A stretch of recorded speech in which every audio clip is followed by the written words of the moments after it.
ela é uma doença crônica e ela é progressiva. O que é isso? Ela não tem cura, mas hoje em dia tem novos tratamentos que a gente consegue fazer o quê? A remissão da doença, né? O objetivo nosso, qual é o nosso objetivo? É um paciente chegar no seu consultório, chegar no pronto-socorro, você conseguir diagnosticá-lo, né, com uma artrite reumatoide e encaminhá-lo para um especialista, né, e você já fazer os primeiros passos. Então, como que a gente vai saber se a pessoa tem uma artrite reumatoide ou não? Geralmente, ela tem um acometimento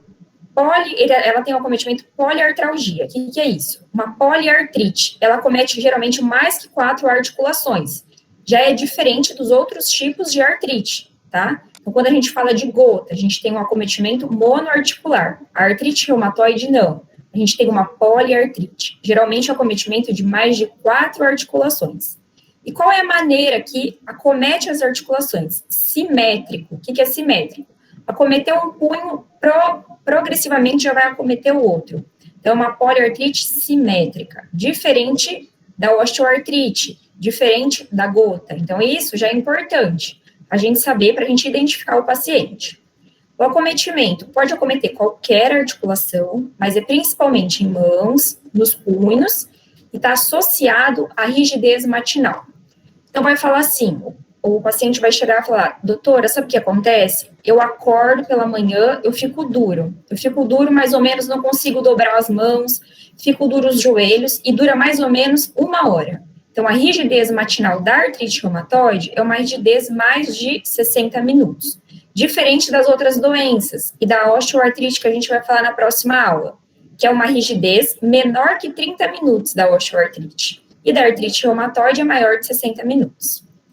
Ela se associa com sintomas sistêmicos, que a gente vai falar mais para frente. O curso da doença é crônico e tem períodos de remissão, que o nosso intuito é o quê? Deixar o paciente em remissão, remissão clínica, remissão laboratorial, né? Para não deixar o paciente em exacerbação. O que é a exacerbação da doença? É quando a doença está em atividade. Mesmo com o tratamento, a gente está vendo que o quê? As juntas estão inchadas, as juntas estão inflamadas, tá bom? Então, uma doença reumática mais comum, então acomete de 0,5% a 1% da população. Não tem diferença de etnia, né, presente em todas as raças e é mais comum em mulheres. Qual que é a etiopatogênese da doença? A gente tem como gatilho das doenças reumatológicas, geralmente a gente tem gatilhos, né? Qual que é da artrite reumatoide? A gente tem fatores genéticos e fatores ambientais. Esse gatilho leva uma perda da autotolerância e da autoimunidade. Vai começar o quê? Recrutar os linfócitos, tipo CD4, lá para a articulação. E vai começar o quê? Produzir citocinas inflamatórias. E essas citocinas, né, que elas são, que fazem o processo inflamatório, elas que causam o quê? A sinovite. E uma sinovite repetida, ela vai causar o quê? Destruição óssea, que é a erosão óssea. Por que é importante a gente saber sobre essas citocinas inflamatórias? Que eu vou começar a citar para vocês.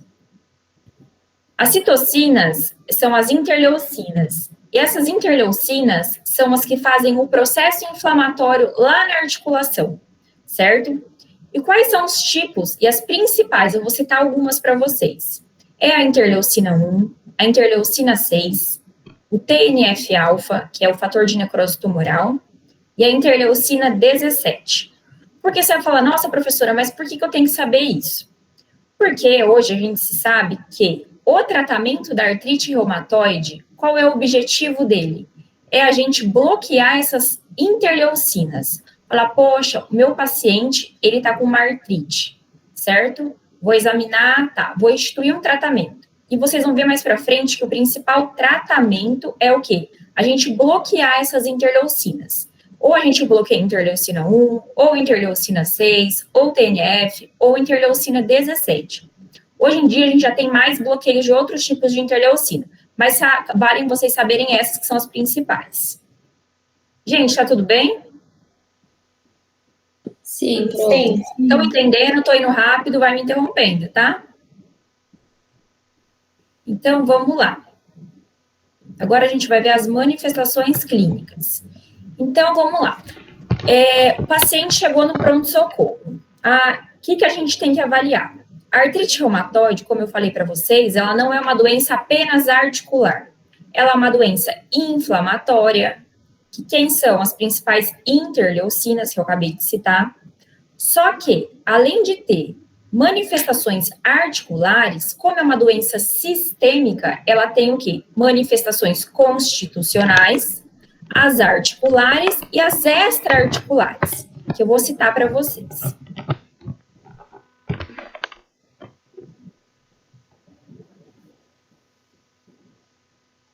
Então, quais são os sintomas constitucionais? Então, o paciente, não é obrigatório, tá, gente, ter o conjunto. Eu só estou citando para vocês saberem que tem, tá? Pode ter febre, fadiga, mal-estar, emagrecimento, mialgia. Então, esses sintomas constitucionais, eles podem vir acompanhados dos sintomas articulares e extra-articulares. Não é obrigatório ter todos, tá? Eu estou mostrando para vocês que podem ter. Então, quais são as manifestações articulares? Então, esse esqueletinho é o que a gente marca na nossa prática clínica, onde os pacientes têm dor no ambulatório. Então, a gente tem esses esqueletinhos e a gente marca com um xizinho, geralmente, aonde eles estão com dor. Quais são os tipos de articulação que estão sendo acometidos?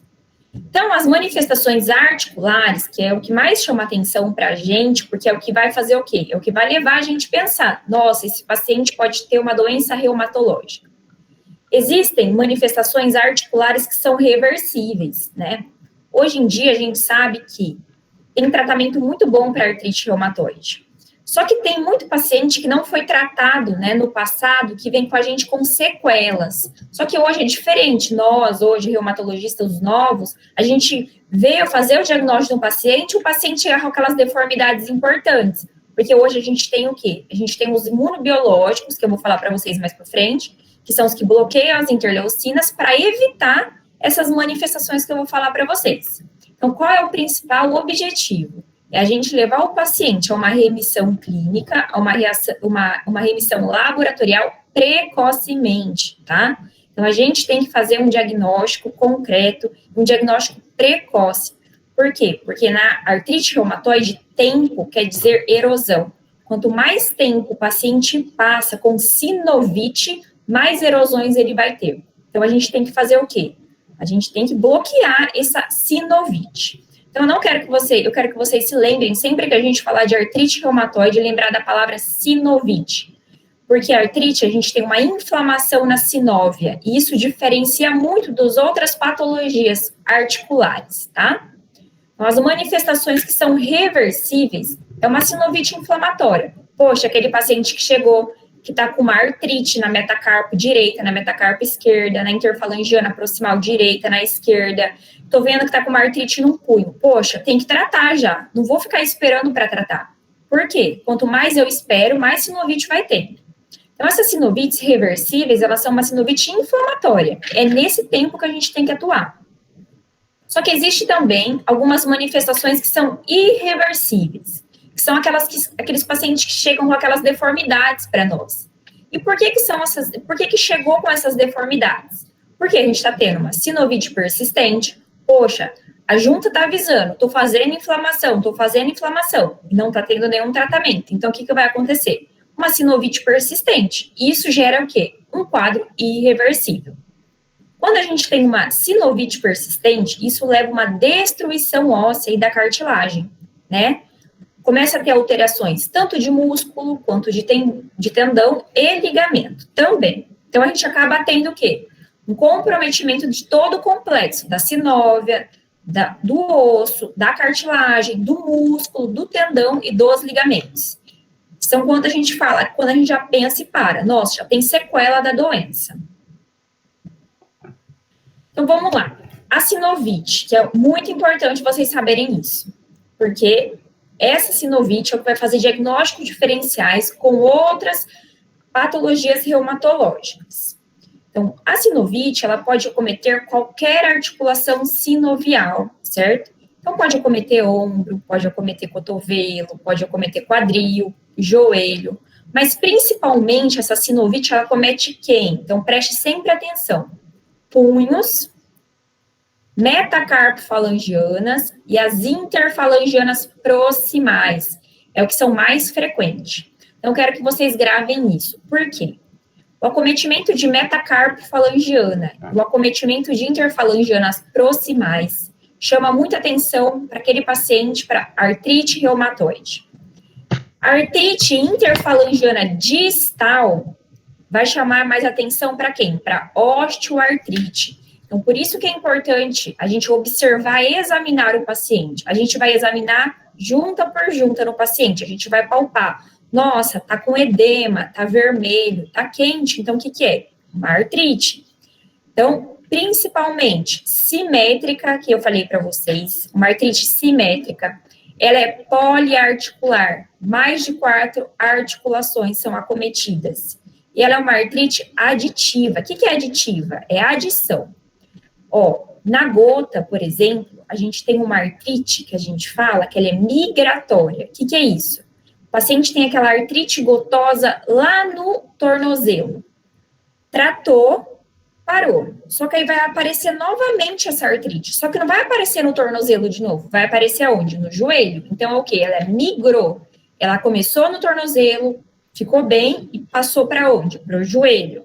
Agora, a artrite reumatoide, ela é aditiva. Eu tenho num punho, vou ter no outro punho, tenho no joelho, tenho no outro joelho, tenho na metacarpo, na outra metacarpo. Então, é o quê? Eu adiciono, são várias juntas junto. E outra coisa que chama atenção para a gente fazer diagnóstico diferencial, a rigidez matinal, ela é prolongada. Então, como que é o acometimento das mãos e dos punhos, que eu falei para vocês? É o principal local de acometimento da artrite reumatoide. Então, é o acometimento nos punhos, nas metacarpos, tá vendo essas bolinhas? E nas interfalangianas proximais. Então, eu quero que vocês gravem essa mãozinha para vocês saberem. Olha, chegou com uma artrite simétrica, ela é uma artrite que tem uma rigidez matinal mais que 1 hora que o paciente se queixa, tem um acometimento nas metacarpos, tem um acometimento nas interfalangianas proximais, né? Nos punhos, poxa, pode ser uma artrite reumatoide, certo? Olha, a artrite reumatoide, ela quase sempre poupa a interfalangiana distal, igual eu falei para vocês. E quem que acomete a interfalangiana distal? Osteoartrite, tá? Que vai ser a próxima aula. Por isso eu quero que vocês gravem isso, para a gente saber diferenciar uma artrite reumatoide de uma osteoartrite.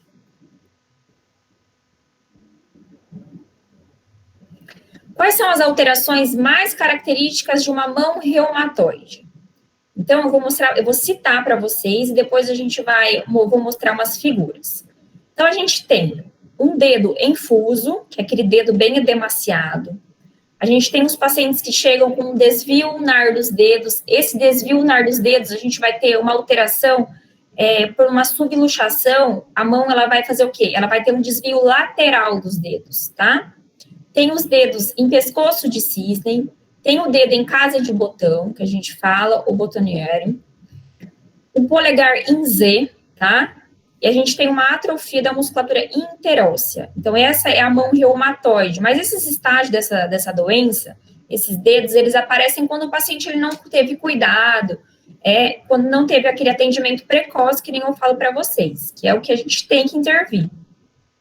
Então, ó, esse dedo aqui é aquele dedo infuso que a gente fala. O que é o dedo infuso? É o espessamento sinovial. A gente chega, você está vendo? A sinóvia do paciente está espessada. Isso é muito nítido. Então, vamos fazer o quê? Vamos tratar esse paciente.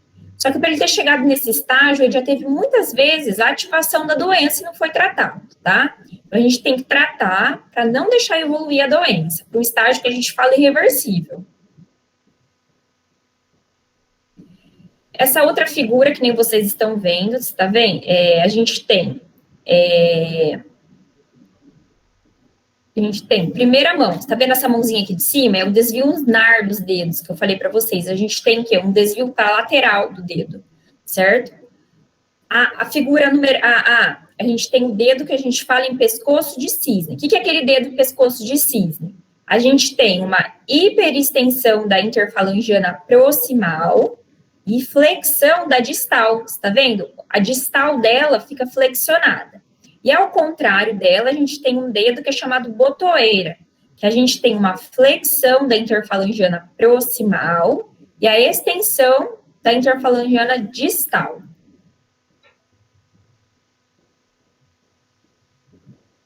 Então, aqui é o dedo que vocês estão vendo, de botoeira, que eu acabei de falar para vocês, e do pescoço de cisne. Essas alterações são pacientes crônicos, aqueles pacientes que não fazem uso correto da medicação, aqueles pacientes que eles já são mais idosos, porque não existe tratamento tão efetivo igual hoje tem, tá bom? Mas hoje em dia, se a gente diagnostica um paciente com artrite reumatoide, é difícil a gente ver essas alterações. Outra coisa que eu quero falar para vocês, a coluna, ela é uma articulação, ela é pouco acometida na artrite reumatoide.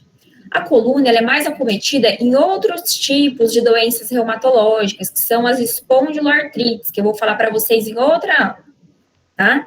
Mas a gente tem que sempre chamar atenção. Sim, tem acometimento de artrite reumatoide na coluna? Tem, não é comum. E aonde é o acometimento? Geralmente, a articulação envolvida é o átila e axis, tá bom?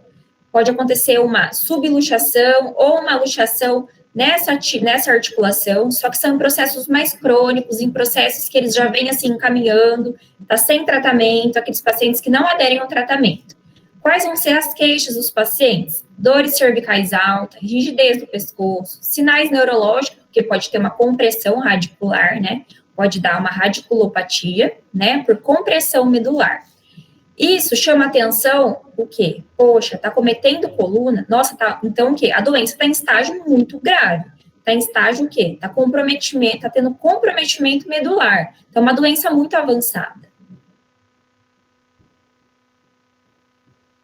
O acometimento de pé e tornozelo, que nem vocês vão ver, também é precocemente acometido, tanto mão quanto os pés. O mais comum são ombros, tá bom? Mas a gente tem acometimento de pé também e de tornozelo. E a gente tem o quê? Acometimento das metacarpos, das interfalangianas proximais e tornozelos. Tá vendo esse hálux aqui? A gente chama ele de hálux valgo, que é uma deformidade importante da artrite reumatoide. Vocês vão ver no ambulatório, posteriormente, principalmente, vocês podem olhar pé e mão desses pacientes. Os pés deles, a maioria tem aquela joanete. O que é a joanete? Nada mais é do que um hálux valgo. A gente está tendo o quê? Uma destruição, a gente teve uma sinovite, essa sinovite foi o quê? De repetição, causou uma destruição óssea, né? Causou uma erosão óssea, e teve o quê? Uma deformidade no hálux, que fica chamado de hálux valgo, que a gente fala. Não só na artrite reumatoide, mas em outros tipos de doença também pode ter esse hálux valgo. A gente também pode o que ter? Outros tipos de acometimento nas interfalangianas, nas metatarsofalangianas também pode ter, tá? Esse pé aqui é um pé bem comum da artrite reumatoide, por nível de curiosidade. Os pacientes com artrite reumatoide, que nem eu falei para vocês, eles podem ter acometimento de tendão, pode ter acometimento de nervo, de músculo, né? Então, a gente tem nesse pé aqui um acometimento do tibial posterior. Ele é muito comum, e ele resulta o quê? Num tornozelo valgo, certo? E em dor crônica. Esse acometimento do tibial posterior é comum na artrite reumatoide, tá? A gente tem uma tenossinovite desse tendão, e pode ter até uma ruptura. Igual eu falei para vocês, então, a artrite reumatoide, ela é uma doença que tem manifestações constitucionais, como nós já falamos, tem as manifestações articulares, que são aqueles pacientes que, assim, é o que vai chamar atenção para a gente no ambulatório. Só que a gente não pode esquecer que a gente tem manifestações extra-articulares. Vocês vão ver na prática o que acontece? Existem muitos pacientes que eles vêm encaminhado do oftalmo para nós. Fala, nossa, mas do oftalmo para o reumato. O que acontece? Tem paciente que vai e fala, nossa, estou com o olho muito vermelho, um olho seco, vou ao oftalmo. Chega no oftalmo, o oftalmo diagnostica ele com uma alteração, exemplo, episclerite, ceratoconjuntivite. E essas alterações oftalmológicas, elas estão totalmente ligadas com o quadro reumatológico. Então, o paciente está tendo uma manifestação extra-articular e, posteriormente, ele vai abrir um quadro articular. Então, a gente sempre tem que ver o quê? O paciente reumatológico como um todo, ver todo o sistema. Por isso que a gente fala que a artrite reumatoide é uma doença inflamatória sistêmica. Ela pode ter acometimento cutâneo, ela pode ter acometimento pulmonar, ela pode ter ocular, tá bom? Ela pode acometer vasos, causando vasculite, e eu vou citar para vocês. Então, as manifestações extraarticulares aparecem em quais tipos de paciente?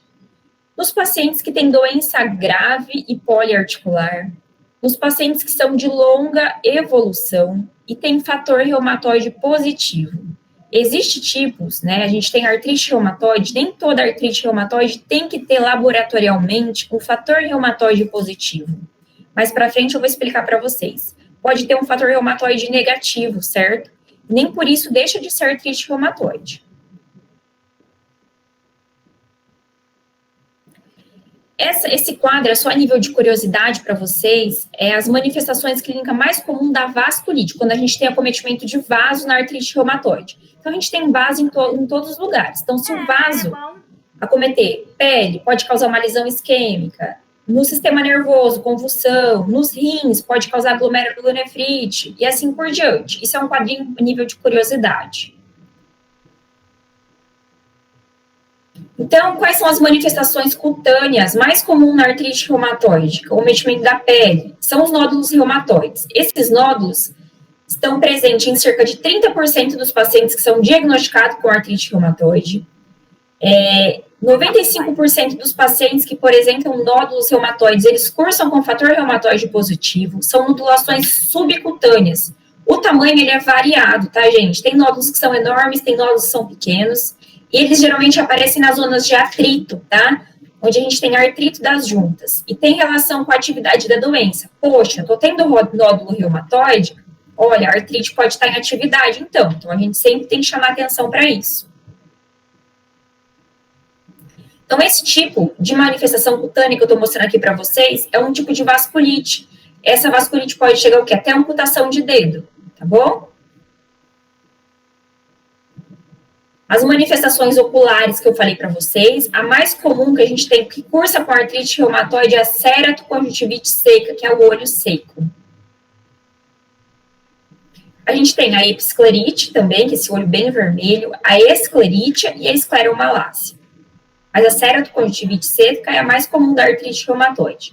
A gente tem as manifestações pulmonares, que a gente pode ter tanto derrame pleural, que é o mais comum, são pequenos, tá? E são bilaterais. E a gente pode também ter os nódulos reumatoides no pulmão. São sólidos, mas eles podem também sofrer calcificações e causar aquelas infecções secundárias pulmonares. Esse tipo é um acometimento pulmonar também, que é comum na fibrose pulmonar intersticial difusa, a título de curiosidade. Então, pode ter qualquer tipo de acometimento pulmonar, mas o mais comum é derrame pleural, tá? Pode ter acometimento cardiovascular, que é o derrame pericárdio ou a pericardite. E é um fator de risco independente para a coronariopatia. Então, o que é isso? Só da gente ter artrite reumatoide, a artrite reumatoide ele já é um fator independente para a doença coronariopata, tá bom?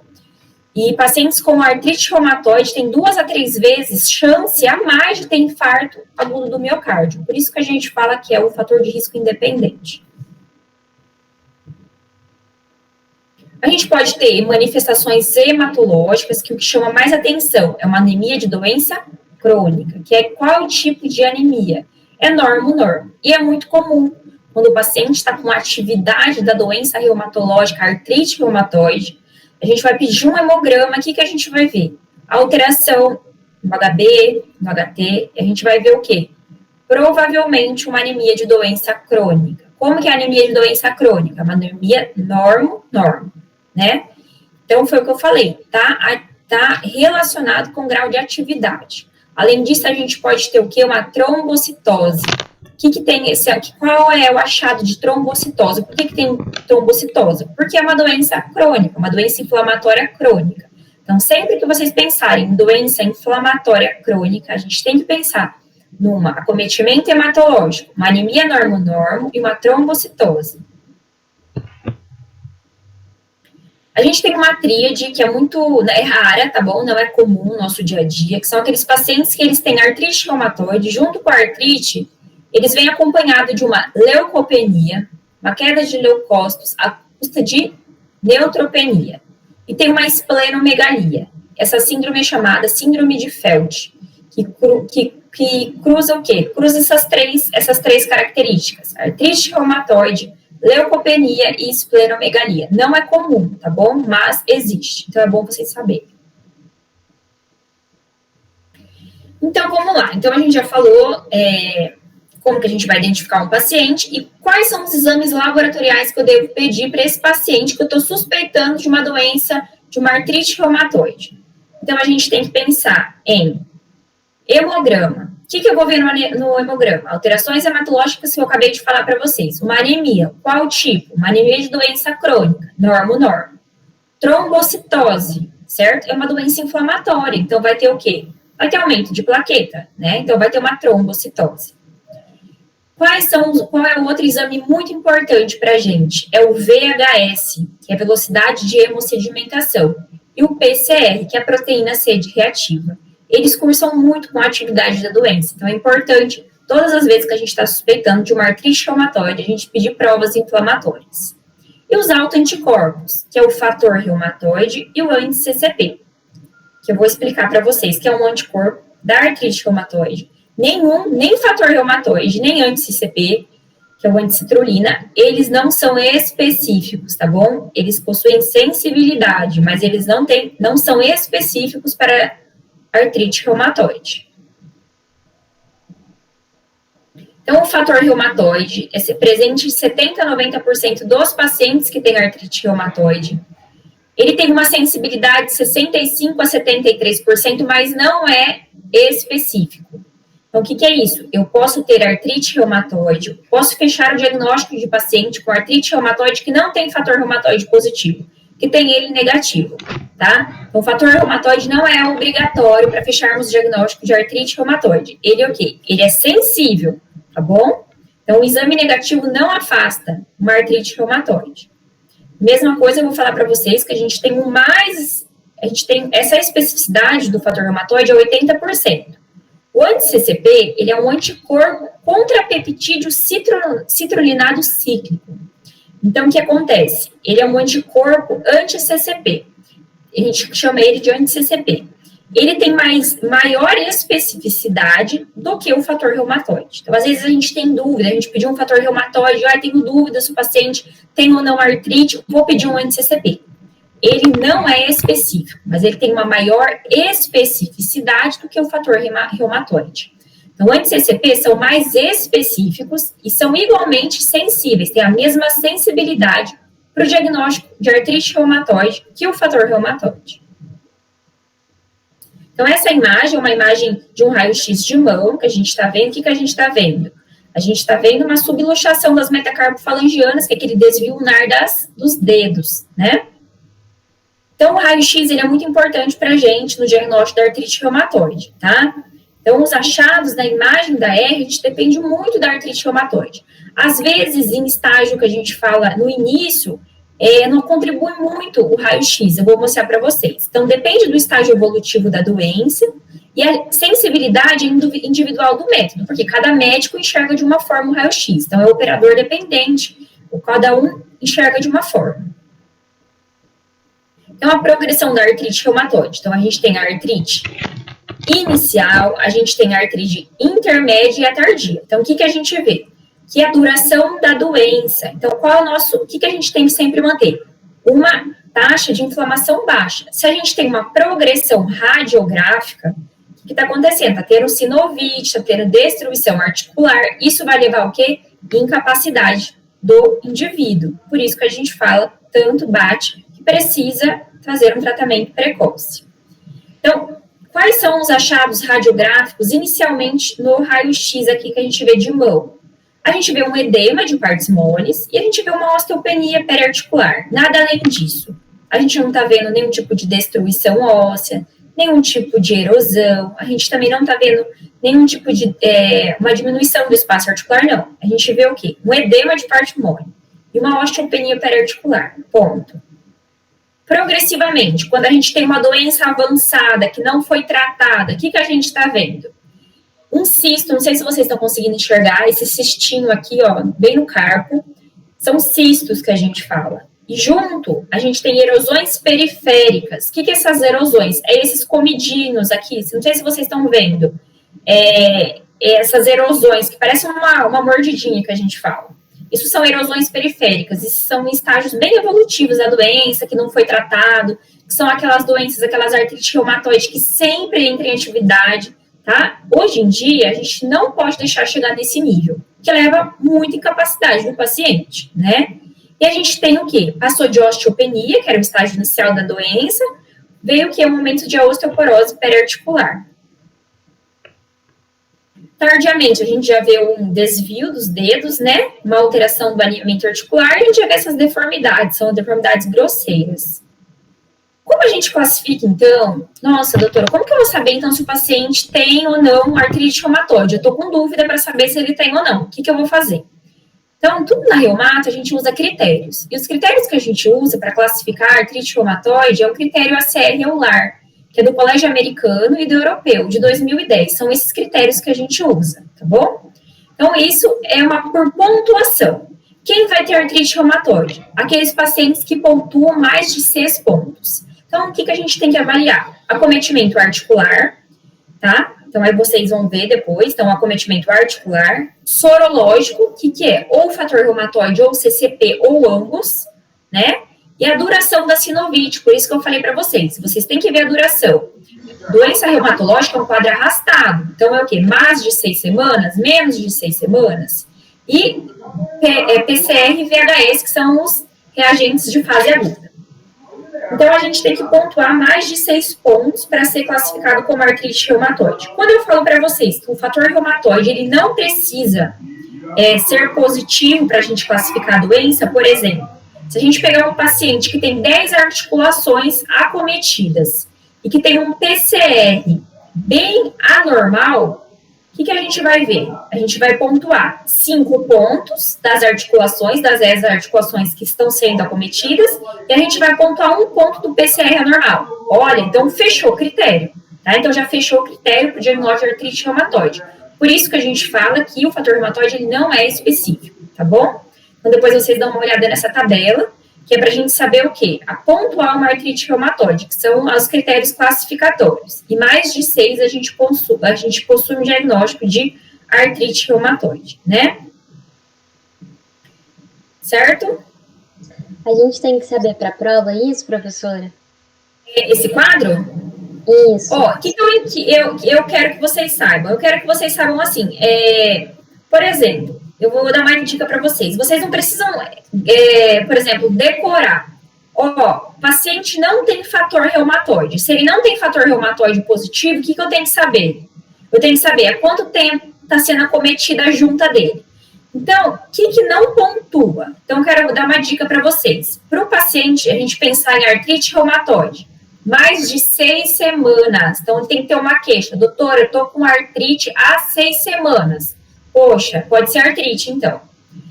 Uma articulação média ou grande acometida. Pensar, artrite reumatoide acomete mais o quê? Pequenas articulações. São articulações das mãos, articulações de punhos. Mas pode acometer grande? Pode, tá? Só que para a gente ter acometimento de médias e grandes, ó, pontua 1 ponto só. É diferente de ter pontuação de articulações pequenas. Então, assim, vocês podem, acho que de maneira geral, se vocês entenderem essa tabela, fica mais fácil para vocês decorarem, tá bom? Isso daí são critérios classificatórios, para a gente saber ou não se o paciente tem artrite reumatoide. Mas é bom vocês saberem, tá?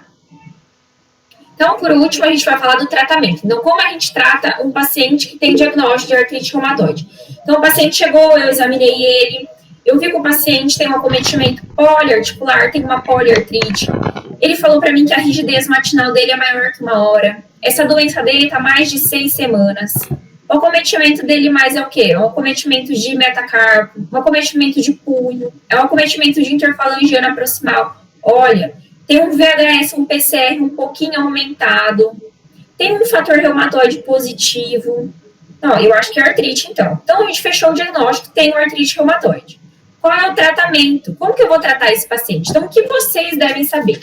De vida prática, tá? Eu acho que assim, vocês não precisam saber qual biológico vocês vão dar. Eu acho que vocês têm que saber diagnosticar o paciente e fazer o tratamento quando o paciente chega agudo para vocês, para a gente não deixar o quê? A chegar a deformidade, que isso é o que a gente mais teme na reumato. Então, a estratégia atual do tratamento principal, gente, eu quero que vocês saibam, é a intervenção precoce desse paciente, uma terapia agressiva e é sustentada. O que é sustentada? Um tratamento sustentado é aquele tratamento que o paciente tem resposta dele em remissão. É aquele tratamento que eu dou o remédio para o paciente e ele fica o quê? Ele fica dormindo. A atividade do paciente, ele fica dormindo. Eu vou mostrar para vocês depois. Doutora, mas como você sabe se o paciente está com a artrite acordada ou com a artrite dormindo? Eu vou explicar para vocês como que a gente vai saber isso, tá? Então, a gente tem que fazer reavaliações frequentes desse paciente e buscar pela remissão e baixa atividade da doença, foi o que eu acabei de falar. Então, primeira coisa é o tratamento não medicamentoso, tá? Então, tratamento não medicamentoso. A gente tem que falar com o paciente, educação dos pacientes, dos familiares. O que é isso? Fisioterapia daquela articulação que está sendo acometida para dar um condicionamento físico. Sempre visar proteção articular. Terapia ocupacional também é outra modalidade que a gente usa muito na artrite reumatoide. E principalmente, gente, existe o tabagismo, ele tem muita associação com a artrite reumatoide. Então, a gente tem que fazer a interrupção do tabagismo. Sobrepeso, tabagismo, tem que, assim, cessar do paciente reumatológico, tá? A gente sabe que sobrepeso, a obesidade, a gente tem muito adipócitos. Adipócitos, a gente tem quem? As enzimas, as adipocinas. E adipocinas são o quê? Células inflamatórias. E a doença reumatológica, ela já é uma doença, o quê? Inflamatória. Então, o paciente obeso, ele já é um paciente inflamado, que faz o quê? Tem a susceptibilidade de o quê? De fazer mais atividade da doença, o que demora mais para entrar em remissão. Então, a gente sempre tem que frisar nesses pacientes. Atividade física, cessar tabagismo e obesidade, tá? Então, como eu vou saber se o paciente está em atividade ou não, que eu falei para vocês? A gente usa métricas, tá? Na reumato, a gente usa muito o que chama métricas. Não, vocês não precisam saber isso, tá? Mas vocês têm que saber por onde a gente faz o paciente estar ou não em atividade. As métricas que a gente tem, chama SDAI, CDAI e DAS28. São métricas mundiais, tá? Onde você for no mundo vai ser essas métricas. Eu vou falar para você do DAS28. Então, o DAS28, para a gente ver se tem atividade de doença, artrite reumatoide. Todos esses são para artrite.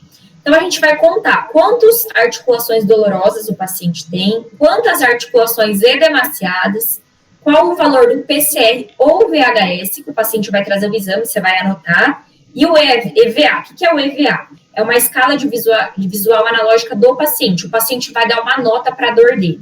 E aí, hoje a gente tem no celular, aplicativo, a gente coloca esses números, tá? Por isso que eu não quero que vocês decorem, vocês não precisam decorar, é só para vocês saberem, a título de curiosidade, como que a gente avalia um doente, tá? Mas, doutora, por que é importante você saber isso daí? Porque, por exemplo, o paciente chegou na minha consulta, eu vou dar a nota da doença dele. Então, ele deu uma nota 3.2. E aí, na próxima consulta, eu vou fazer de novo essa métrica. E tá 5.1. Nossa, aumentou, então, DAS 28. Então, ele não melhorou da doença, ele piorou. Poxa, meu tratamento não tá valendo, tá bom? É para isso que a gente tem que saber ou não a atividade da doença. Então, esse que eu falei para vocês é o DAS 28, a título de curiosidade, a gente vai marcando nos bonequinhos, a gente tem umas folhinhas, mas a gente tem no celular, tem um aplicativo que chama Reuma Helper, que eu uso muito ele no consultório no dia a dia, tá? Então, como que é a avaliação da atividade da doença? O primeiro que eu vou falar para vocês, então, é do DAS 28. Isso é curiosidade, não quero que vocês saibam isso, tá? Porque a gente tem aplicativo para isso. Então, vamos ser práticos. Então, remissão da doença, aquele paciente que tem menor que 2,6, doença baixa menor que 3,2, a atividade da doença moderada está menor que 5,1 e está em atividade super, em alta atividade 5,1. Então, quais são as fases iniciais? Então, o que eu tenho que saber? Então, o paciente chegou com artrite reumatoide, fechei o diagnóstico. O que é? O paciente está super limitado, gente. Eles têm dor intensa, tá? Então, eu vou dar um analgésico. Posso dar anti-inflamatório, que é o que a gente mais usa no dia a dia, e o corticoide, tá bom? O corticoide ele é muito usado pela gente da reumatologia em quase todas as doenças. Então, nos períodos de agudização, de recidiva, que a gente tem que usar? Analgésico, anti-inflamatório e corticoide, tá bom? Só que, quais são os remédios que a gente usa hoje em dia? Então, isso daí eu vou dar naquele paciente que chegou no pronto-socorro, o paciente chegou a primeira vez no meu consultório, estou investigando se o paciente tem ou não artrite reumatoide. Então, qual é o medicamento que a gente fala específico para a doença? São os medicamentos modificadores do curso da doença, que nós chamamos de DMARD, tá? Começa assim, mais ou menos, vocês vão começar a escutar muito essa palavrinha, DMARD. DMARD são medicamentos modificadores do curso da doença. Nós temos os DMARDs sintéticos, os biológicos e o sintético-alvo específicos, que são os mais novos. Então, vamos lá. Então, os DMARDs sintéticos, eles devem ser iniciados para todo paciente quando a gente definiu, o paciente tem o diagnóstico de artrite reumatoide. Então, o paciente vai o quê? Eu vou dar já um anti-inflamatório, um corticoide para cessar a dor, só que eu tenho que dar uma droga modificadora do curso da doença. Essas drogas não vão deixar progredir a doença, tá bom?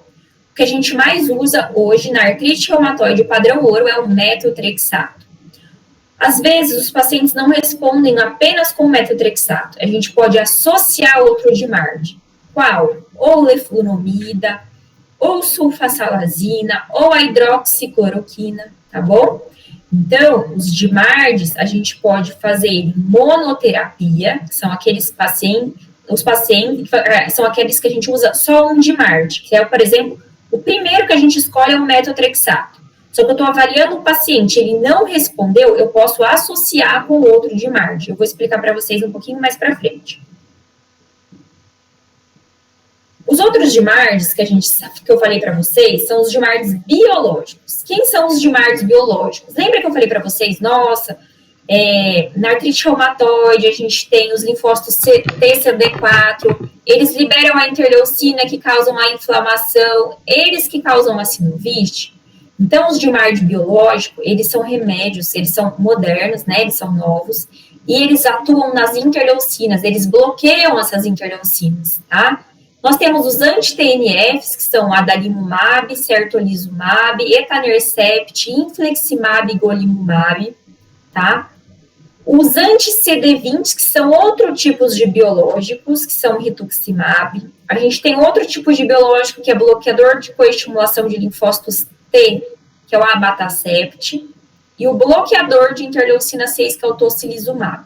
Então, é só a título de curiosidade para vocês saberem os biológicos, tá? Quando eu vou usar eles?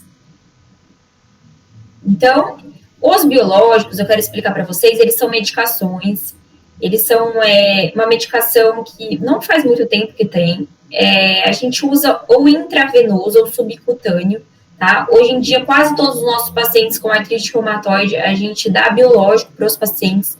Biológico, ele inibe a progressão radiográfica, ele inibe a progressão laboratorial e clínica do paciente. Eles estão bloqueando a interleucina, que é o principal fator que inflama a sinova. Então, se a gente bloqueia, o paciente passa a ter uma vida o quê? Uma vida normal, tá bom, gente? Então, isso é o que a gente tem de novo na reumato, que a gente mais usa no dia a dia. A gente tem centros de infusões que a gente faz essas medicações no paciente, e quando é subcutânea, a gente até ensina o paciente a fazer essas medicações e eles aplicam em casa, igual uma insulina. Tá vendo essas canetinhas? A gente ensina os pacientes e eles acabam infundindo em casa, tá? Então, e a gente tem, além disso, hoje, há pouco tempo, os DMARDs mais novos que a gente tem são os alvos específicos, a título de curiosidade, que é o tofacetinib, que são inibidores de JAK. JAK é outro tipo de interleucina, tá bom? E por último aqui, é um quadrinho explicando para vocês como que a gente vai fazer o tratamento. Então, a gente vai, primeira coisa, o paciente chegou, eu vou dar um analgésico, eu vou dar um anti-inflamatório, eu vou dar um corticoide. E vou dar uma droga modificadora da doença, metotrexato. Se não respondeu ao metotrexato, eu vou associar com outro DMARD. Mesmo assim, associei, não teve resposta, eu vou fazer o quê? Eu vou colocar um anti-TNF. Eu vou adicionar, tá bom, gente? A gente não precisa tirar. A gente vai adicionando medicação. Então, eu coloquei um anti-TNF e não respondeu mesmo assim. Eu posso trocar por outro anti-TNF. Então, quando é anti-TNF, quando a gente está a nível de anti-TNF, a gente faz a troca de outro anti-TNF. Mesmo assim, eu já troquei para o segundo anti-TNF, não respondeu, eu vou trocar para outra classe medicamentosa. Aí eu vou trocar por um inibidor de interleucina 6 ou de interleucina 1 e assim por diante. Então, eu acho assim, isso é a título de curiosidade. O que vocês têm que saber? Vocês têm que saber diagnosticar um paciente com artrite reumatoide, isso é essencial. Vocês têm que saber dar os primeiros ajustes às doenças que são anti-inflamatórios, são os corticoides e uma droga modificadora da doença. E não deixar de esquecer, o metotrexato, gente, ele é teratogênico, tá? E alguns outros DMARDs também são. Então, sempre, antes da gente começar o metotrexato, o leflunomida, o único que não é teratogênico é o hidroxicloroquina. A gente tem que sempre perguntar para a mulher, você quer engravidar?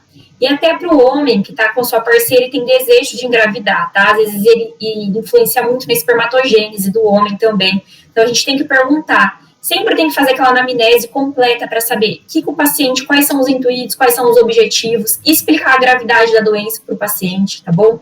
A aderência do tratamento na artrite é a principal coisa, assim, porque precisa muito deles.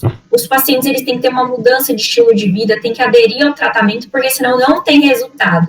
Como é uma doença progressiva, a gente vai tendo destruição articular, tá bom? E é irreversível, tá? É uma doença que não tem cura, ela é inflamatória, que nem eu falei para vocês, certo? E é isso.